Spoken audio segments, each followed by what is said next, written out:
बिस्मिल्लाहिर्रहमानिर्रहीम अस्सलाम वालेकुम। आज मैं आपके साथ देगी पुलाव मसाले की एक सीक्रेट रेसिपी शेयर करने जा रही हूँ।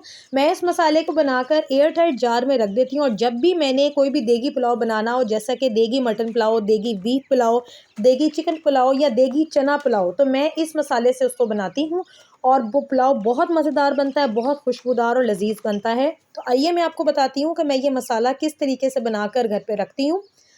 इस मसाले को बनाने के लिए हमें जो चीज़ें चाहिए, यहाँ पर मैंने 1 टेबलस्पून भर कर ली है सौंफ, 1.5 टेबलस्पून मैंने लिया है साबुत धनिया, 1 टीस्पून मैंने यहाँ पर लिया है सफ़ेद ज़ीरा, 1 टेबलस्पून मैंने यहाँ पे ली है कुटी हुई लाल मिर्च, नमक मैंने यहाँ पे लिया है 1 टीस्पून और जायफल और जावित्री का पाउडर लिया है 1/4 टीस्पून।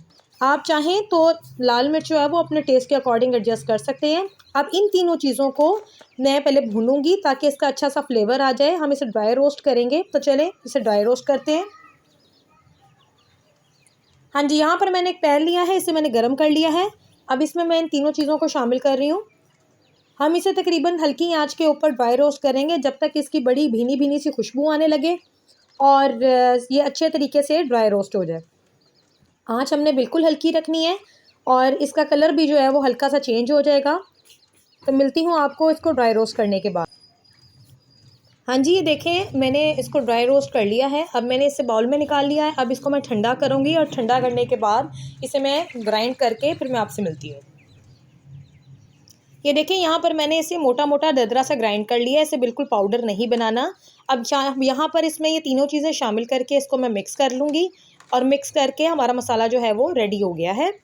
अब इस मसाले को आप एयर टाइट जार में भर के रख सकते हैं। मैंने यहाँ पर ये आधा किलो चावल के हिसाब से मसाला बताया है। आप चाहें तो इससे ज़्यादा क्वांटिटी में जब भी पुलाव बनाती हूँ तो इस देगी मसाले से पुलाव बनाती हूँ तो उस पुलाव का टेस्ट जो है वो बहुत ही लजीज बनता है और बहुत खुशबूदार पुलाव बनता है। मेहमान जो हैं वो आपके पुलाव के फ़ैन हो जाएंगे और आपसे बार बार इसी पुलाव की फरमाइश किया करेंगे कि हमें भी देगी स्टाइल में पुलाव खिलाया करें। इस रेसिपी को आप ट्राई कीजिएगा, पुलाव इससे बना के देखिएगा, आपको पसंद आएगी। अब दुआओं में याद रखिएगा और अल्लाह हाफ़िज़।